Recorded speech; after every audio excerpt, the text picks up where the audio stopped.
So today I'm behind the wheel of the 2021 Toyota Highlander Hybrid, and I'm going to take a few moments to showcase the interior of this thing. So starting like normal from left to right. Over on the left, you got your normal window switches, door locks, you got your rear mirror adjust, you got door latch. Right next to the door latch, you've got a couple presets you can set for your seating situation where you want to have your seat in respect to the steering wheel. Over to the right of that, you've got your headlight button. You've got a view button, which that looks like a little coffee cup, but it's actually a camera. So when I push that, gives you the view of the vehicle. You've got a button for the 120 volt plug.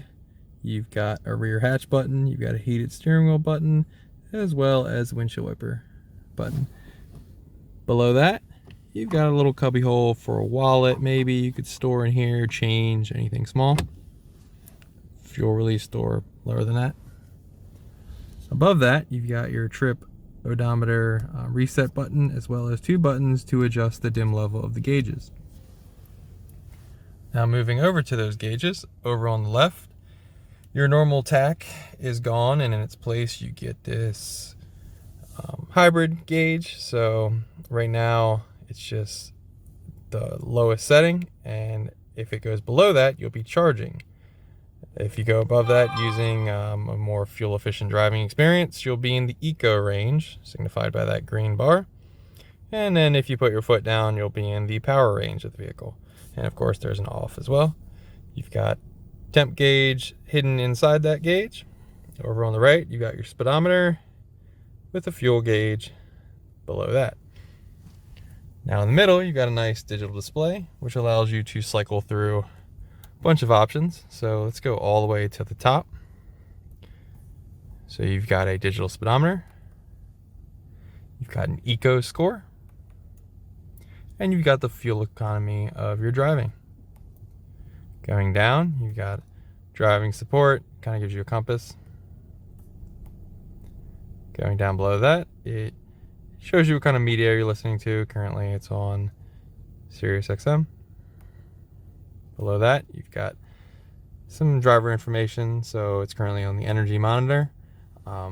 If I were to drive the vehicle, you would see little arrows showing you where the power is coming from. So I hate to do this on video, but just to show you the arrows, there you go. I don't even really have to move.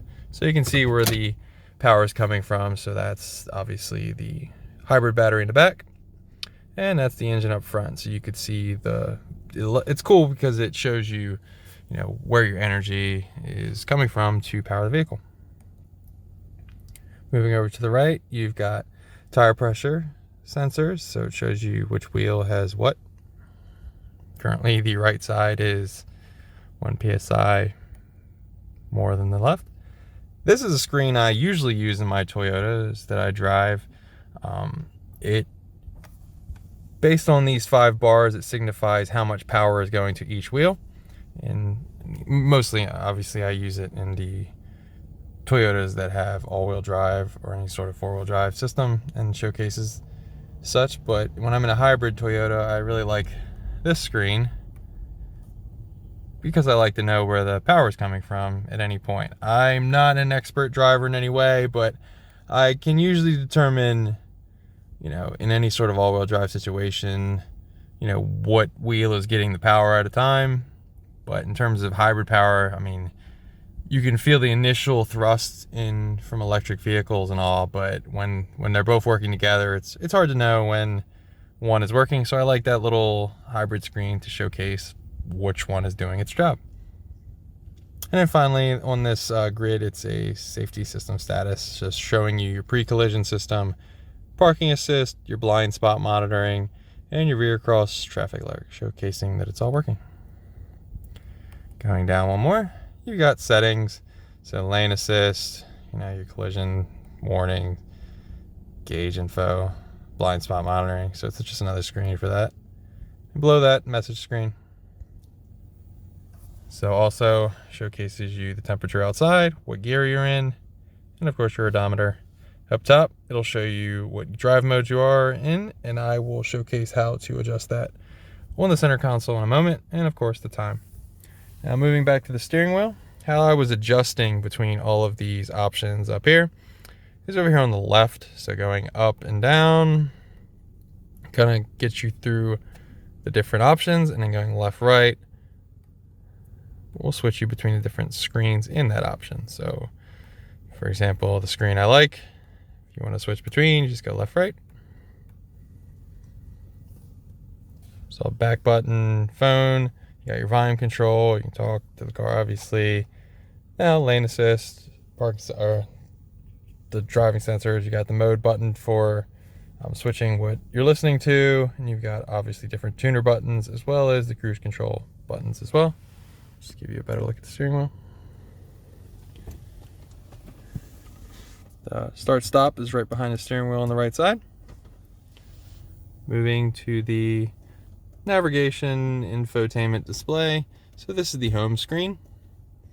We also have menu screen, which kind of gives you the little buttons you can push. So like destination, audio, phone, you got apps.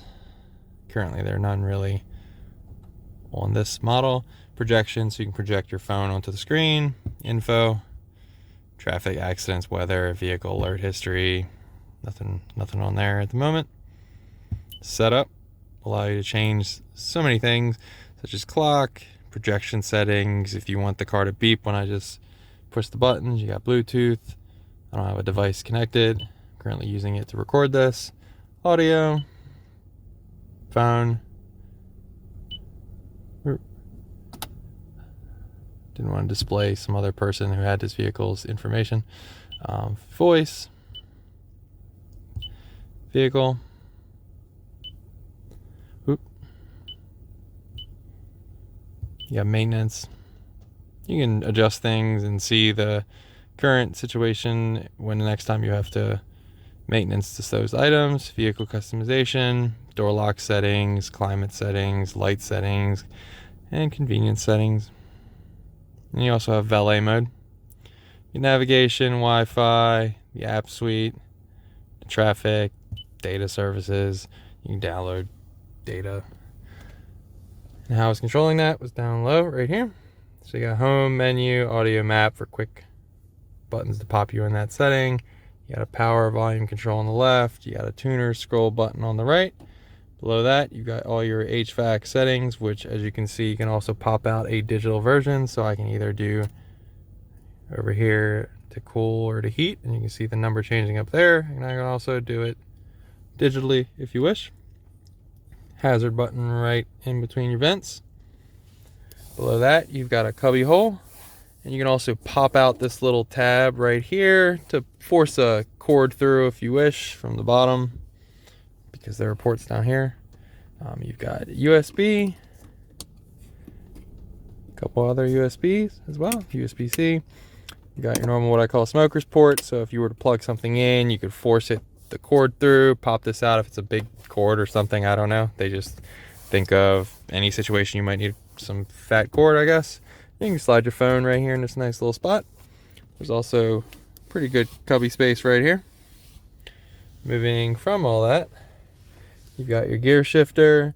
So it's got normal, park, reverse, neutral, drive. And like normal, you're going to drive and knock it over. You're going to be in the sport mode, and you can shift gears. Up is forward, and back is going down in the gears. To the right of that, you've got two cup holders. I'm currently storing part of my gimbal like I normally do. Behind the gear shifter, diagonal from those cup holders, is the drive mode selector, but there's also other drive modes off to the side. So for these three drive modes, it's sport, normal, and eco. So right now, when I showed you the gauge cluster, I was in the sport mode. You can switch it to normal and then to eco. But like I just mentioned, diagonal from that, you got traction control off, but you also have EV mode, which while there's an EV right there, EV mode pops up when you push EV mode. So let me do that again. EV mode gone, EV mode up. Now, it's basically using the hybrid energy that you've charged. I believe you cannot go higher than 25-ish miles per hour. If you do so, you'll get a little message alerting you that the parameters for the EV mode are not available at the time. You also get trail mode, which I just pushed.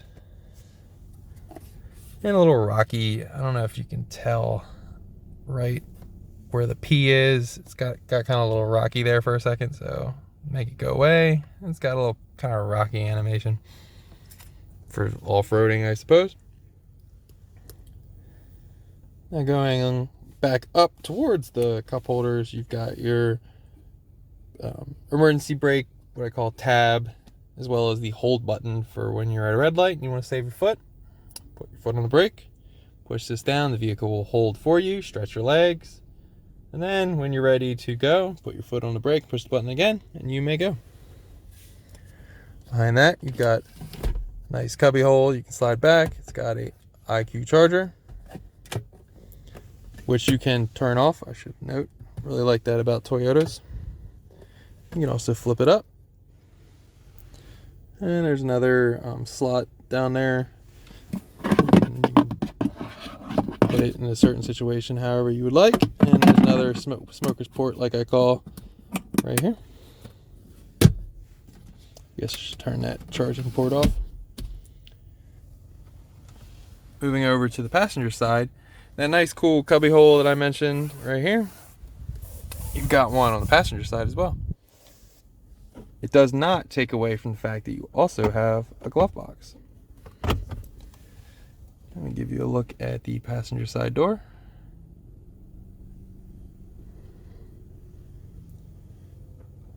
And the seats. This thing has 3 rows. Also has a sunroof, which takes the space of the front 2 rows. You've got the sunroof buttons, as well as a nice sunglass holder. That is pretty much the interior of the 2021 Toyota Highlander, the hybrid model. If there is some option I missed out on or something you'd like some more in-depth info about, let me know in the comments and I will be sure to find out some information for you if I can. Thanks for watching.